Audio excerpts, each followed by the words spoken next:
Are you thinking of buying a rental property? Well, I've got 8 tips that you need to hear before you do that, and I'll be right back with them.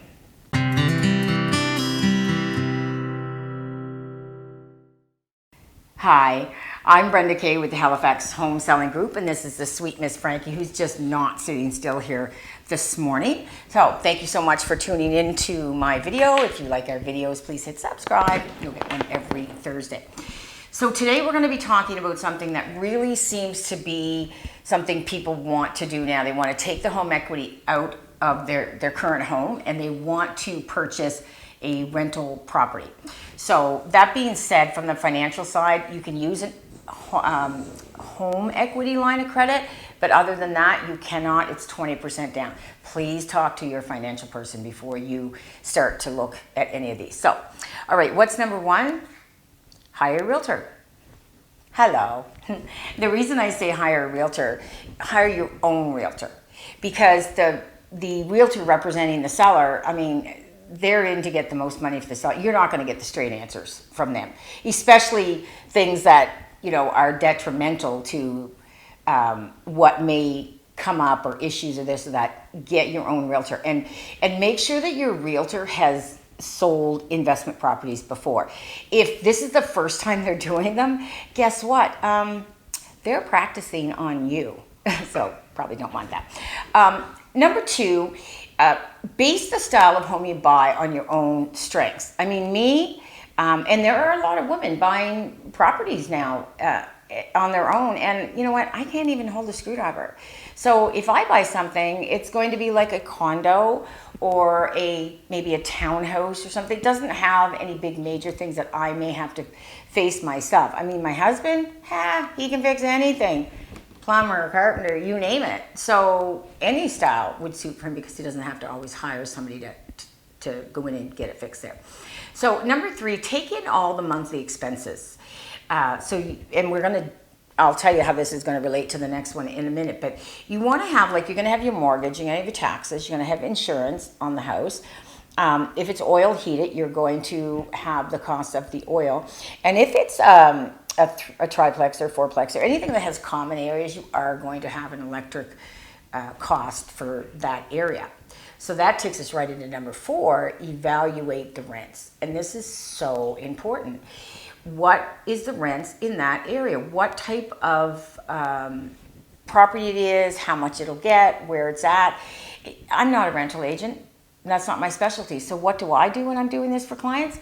I call the rental agency, the rental agent that I work with, and I use her knowledge to make sure that what my clients are going to buy, they can get sufficient rents. I hear this all the time. You know, the selling agent will go, oh, listen, the rents are really low. They've been there forever. You can get them up when you buy it, and they move out. No, not a good idea. No. Make sure the rents work when you buy it. And that being said, number 5 is do the math. Because you want to have, not only you want to make a little bit of money, and there's maybe not big returns at first, maybe this is a long time investment. You definitely want to make sure that there's enough that you've got a little slush fund, because there are going to be times where something goes wrong, a tenant moves out, you've got to paint it, it's vacant for a month.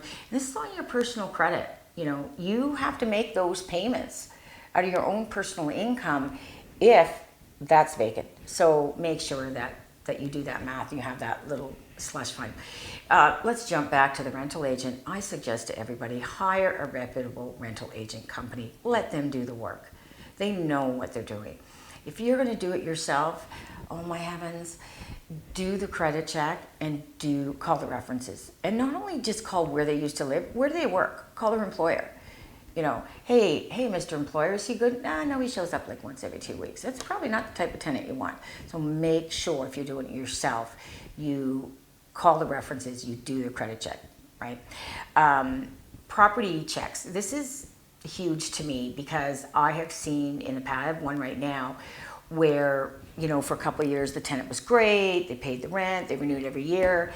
And then my lady retired and thought, oh, I'll go check on it, make some changes in the house. And it was unbelievable what she found and the condition of her house is in. And there was nothing written in the lease about it. It just, it's a sin. It really is. And if I'm like, oh my God, with it, you know, that is. So I would talk to a lawyer about this, but I would even put it in the lease that there would be property checks, and if certain things are found, that an eviction notice. And again, check with a lawyer. And this okay, now let's jump right into number 8. Understand the basics of tenancy. You know, it wouldn't even hurt to pick up and talk to someone at the tenancy board, just ask some questions you've had, but understand the act, because it's changed a lot with COVID. And hey, guess what? Guess who the tenancy board represents and protects? Absolutely. It's the tenants. It really is a tenant. So understand that Tenancy Act. As realtors, we used to say, oh, if it's month to month, we're selling it, it's great, we're giving 30 days notice. Can't do that anymore, guys. Those days are gone. You want a fixed term lease.